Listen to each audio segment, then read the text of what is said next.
Yo Gotti, yo Gotti, yo Gotti. Let me tell you exactly how gangster Yo Gotti is. This man right here made no facial expression by losing 500,000. And even Jay-Z was like, oh.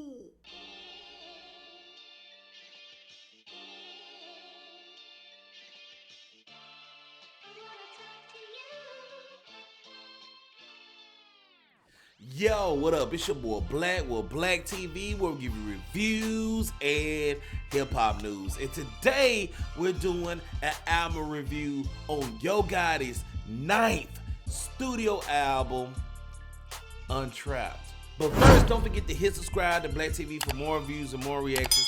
Hit that like button. And in the comment section below, tell me what is your favorite Yo Gotti album of all time. Is it I Still Am? Is it The Art of Hustle? Or even his old classic, Life? Put that in the comment section below. So with that being said, let's go ahead and talk about this Untrapped. I don't know, that name reminds me of an R. Kelly album or something. I don't know. Yo Gotti's last studio album was I Still Am, which actually came out in 2017, and that's kind of weird that Yo Gotti last album came out 2 years ago, because it seems like he's always on the scene in the music industry. And I Still Am had that single Rack It Up featuring Nicki Minaj. If you really forgot about that song, I mean, that was one of his most successful singles of his career. And I did a review on it, and I actually gave it like a 7 out of 10. It was pretty decent. It sounded good. The best thing about that album was the content on it. But now Yo Gotti actually dropped a brand new album, which is called Untrapped, which is his 9th studio album. And I will say it's pretty decent. It's pretty decent. But let's go ahead and check out this cover. This cover is him outside of a burning house. Look like he's in the hood and his grass needed to be cut. And he has Lambos all in his house. Like, I don't understand the whole concept of this cover, but I will admit, it's pretty hard. It's pretty hard. He just out there chilling in front of his burning house. Like, but the cover's hard. I like it. But actually, what I actually like about Untrapped, first thing off top, is I love the sample choices Yo Gotti uses in his album. Just like, for example, track 4, More Ready Than Ever, which has a Dipset sample for I'm Ready, which is a older sample of another song. And I could tell that he was trying to catch that vibe, that same vibe Dipset had on their old song. And this song is basically just explaining he's ready for the industry as far as being an actual independent label and actually try to bring artists up on his label.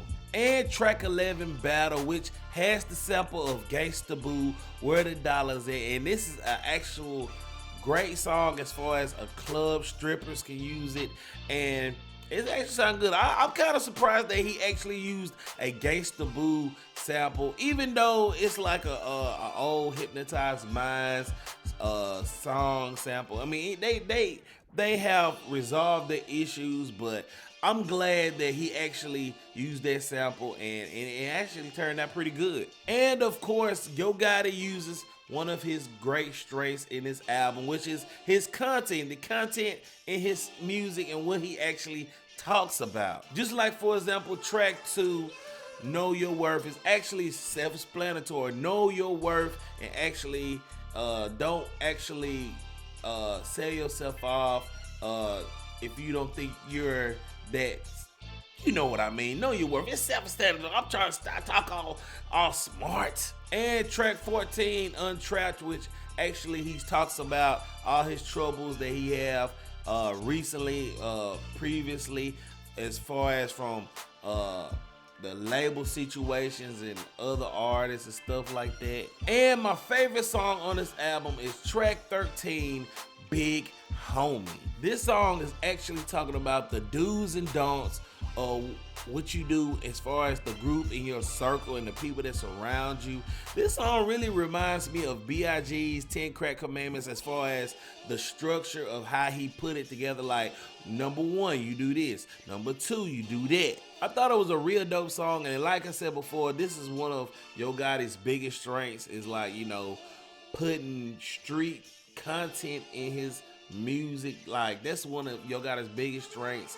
And you know, it shows on this song. But going into my dislikes, it's like I have to really nitpick on this album, but the feature choices and how they were used on this album was really sloppy and messy. Just off the rip, track 5, Like That, featured A Boogie with the Hoodie and Ty Dolla $ign. Now, I don't have a problem with A Boogie on the hook, but when you have a top tier singer like I ain't gonna say Ty Dolla $ign is a top tier singer. He ain't no Whitney Houston. But when you have Ty Dolla $ign, which is basically a chorus golden goose, you have to use them and utilize them is the best way you can. Basically, he just used Ty Dolla $ign as like background vocals behind A Boogie with the Hoodie. I don't know what the whole deal was about, what that was, but that was a bad decision, bad choice. And track 6, Put a Date on It, which is one of his singles featuring Lil Baby. That song actually sounds more a Lil Baby song than a Yo Gotti song. I understand what Yo Gotti was going with as far as trying to, you know, blend in with Lil Baby and try to make it fit, because, you know, Lil Baby hot right now. I understand that from Yo Gotti's perspective, but when you have a song sound more than the feature artist song than yours, then that's a problem in my book. And track 8, Pose, featuring Megan Thee Stallion and Lil Uzi Vert. Now first, this song was just only Lil Uzi Vert, but he put out a remix and he put Megan Thee Stallion on it, and it actually sounds better.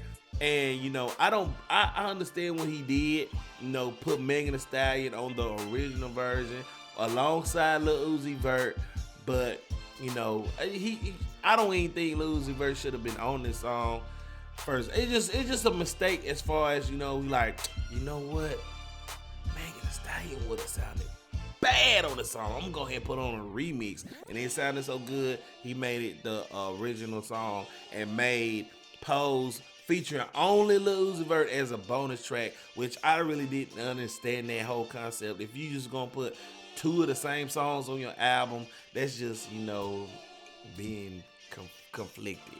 But my least favorite song, I will say, is track 3, HOE, Heaven on Earth. Yeah. And back to what I was saying on my likes, like, I love the sample choices on this album, except this one right here. Like, he sampled a song Ice Cube and Master P did called You Know I'm a Hoe, which is basically a song where they glorifying them having a lot of females and sleeping with a lot of females like that. This Yo Gotti actually uses the same concept as Ice Cube and Master P does. He just kind of flip it in his own version, in his own way. I mean, the song sounds okay, but I wouldn't really recommend this as far as his 3rd single off of his album. Like, I don't know, it's just this song just really wasn't for me. But let me go ahead and rate Yo Gotti's Untrapped. I'm just gonna give this a 6 out of 10. You know, it's just a standard Yo Gotti album. I don't really think anything is special about it. It's just like, you know, it has a few songs here and there, like, you know, like More Ready Than Ever is a nice banger. He has Moneybagg Yo on here on track 9, Weekend, but it didn't really just stand out. Nothing really stands out on this album but just a few tracks.